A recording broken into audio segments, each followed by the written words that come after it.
Imagine um mundo onde a Igreja Católica, a instituição mais poderosa da Idade Média, tem 2 papas. Cada um diz que o outro é falso e milhões de fiéis não sabem em quem acreditar.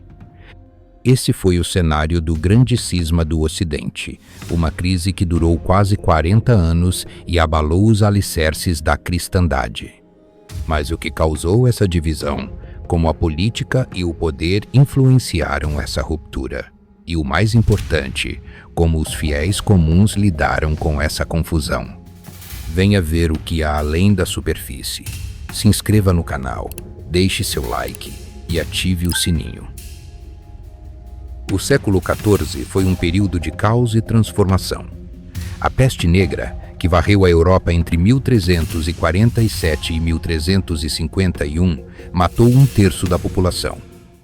Cidades inteiras foram devastadas, a economia entrou em colapso e o medo da morte dominava o cotidiano das pessoas. Para piorar, a Guerra dos 100 Anos entre França e Inglaterra espalhava destruição e instabilidade política. Nesse cenário de crise, a Igreja Católica era o único ponto de união para os fiéis. Ela oferecia conforto espiritual, explicava os desastres como a vontade de Deus e prometia salvação em meio ao caos. Mas até essa instituição que parecia inabalável estava prestes a se dividir. E essa divisão não seria apenas religiosa, mas também política, cultural e social. Tudo começou em 1309, quando o papado foi transferido de Roma para Avignon, uma cidade no sul da França. Esse período, conhecido como Cativeiro Babilônico, durou quase 70 anos. Durante esse tempo, os papas viveram sob a influência direta dos reis franceses, especialmente da poderosa dinastia dos Capetos. Muitos viam essa mudança como uma prisão do papado. Afinal, Avignon não era Roma, o coração espiritual da cristandade. Outros países, como a Inglaterra e o Sacro Império Romano Germânico, começaram a desconfiar da independência do papado. Será que os interesses da Igreja estavam sendo subordinados aos da França? Essa dúvida gerou insatisfação e críticas.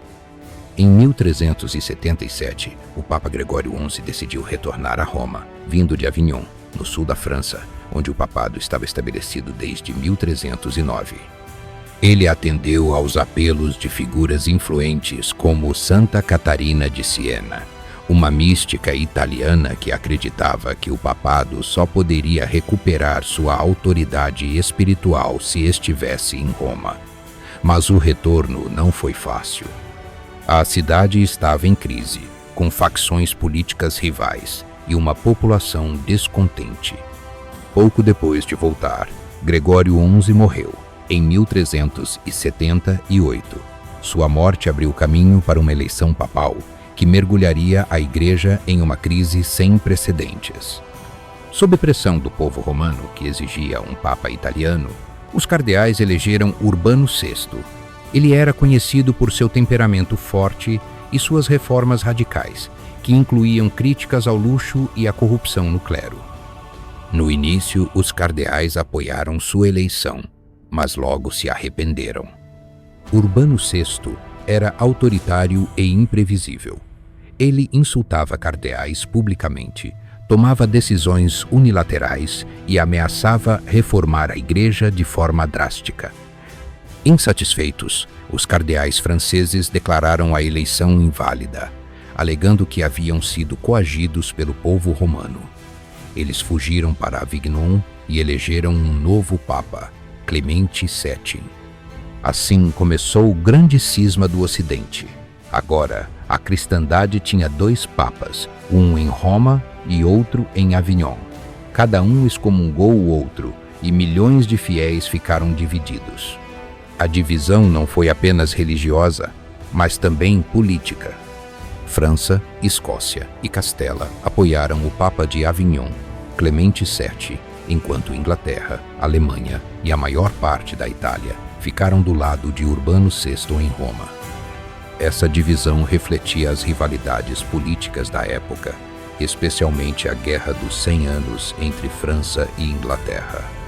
Reis como Carlos V da França e Ricardo II da Inglaterra usaram o cisma para fortalecer seu poder. Para eles, apoiar um papa ou outro era uma forma de ganhar influência e legitimidade. A religião se tornou uma ferramenta política e a autoridade do papado foi severamente abalada. Mas como os fiéis comuns lidaram com essa situação? Imagine você, um camponês do século XIV, ouvindo que existem 2 papas e que ambos se consideram legítimos. Para quem rezar? Qual papa obedecer? Muitos fiéis ficaram confusos e desiludidos. Alguns passaram a questionar a autoridade da igreja, enquanto outros buscaram respostas em movimentos místicos ou hereges. A confusão era tamanha que, em algumas regiões, padres locais tinham que decidir qual papa seguir. Em outros casos, paróquias inteiras ficaram divididas, com fiéis seguindo papas diferentes. Essa crise de autoridade abriu caminho para críticas que, mais tarde, culminariam na Reforma Protestante. Para resolver o cisma, muitos teólogos e líderes religiosos defenderam a ideia de que um concílio geral da Igreja deveria ter mais autoridade que o Papa. Esse movimento, chamado conciliarismo, ganhou força durante o cisma. Afinal, se o Papa não podia resolver a crise, talvez a Igreja como um todo pudesse. O conciliarismo desafiava a ideia de que o Papa era infalível e defendia que a Igreja deveria ser governada por representantes de toda a cristandade.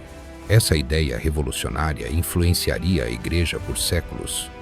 Finalmente, em 1414, o Concílio de Constança foi convocado. Representantes de toda a Europa se reuniram para resolver a crise. Após anos de negociações, o concílio depôs os papas rivais e elegeu Martinho Fá como o único papa legítimo em 1417. Assim, o grande cisma do Ocidente chegou ao fim. Mas o concílio não se limitou a resolver o cisma.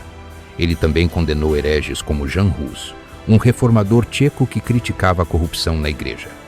A execução de Hus mostrou que, embora o cisma tivesse acabado, as tensões religiosas continuavam.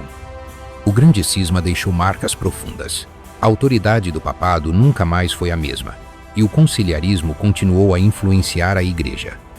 Além disso, a crise abriu caminho para críticas que culminariam na Reforma Protestante no século XVI. O cisma também mostrou como religião, política e poder estavam entrelaçados na Idade Média.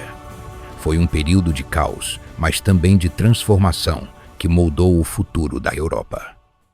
O grande cisma do Ocidente nos lembra que mesmo a mais poderosa autoridade religiosa pode ruir sob o peso de suas próprias contradições, revelando a fragilidade de instituições aparentemente inabaláveis. Ele também demonstra como a religião pode ser instrumentalizada para fins políticos, uma realidade que persiste até hoje. E você, o que acha dessa história incrível? Se você vivesse no século XIV, qual papa apoiaria? O de Roma ou o de Avignon? Acha que o conciliarismo era uma solução justa para a crise? Deixe nos comentários sua opinião. E se gostou desse vídeo, não se esqueça de curtir, compartilhar e se inscrever no canal para mais conteúdos como esse. Muito obrigado por nos acompanhar até aqui. Fiquem em paz e até a próxima.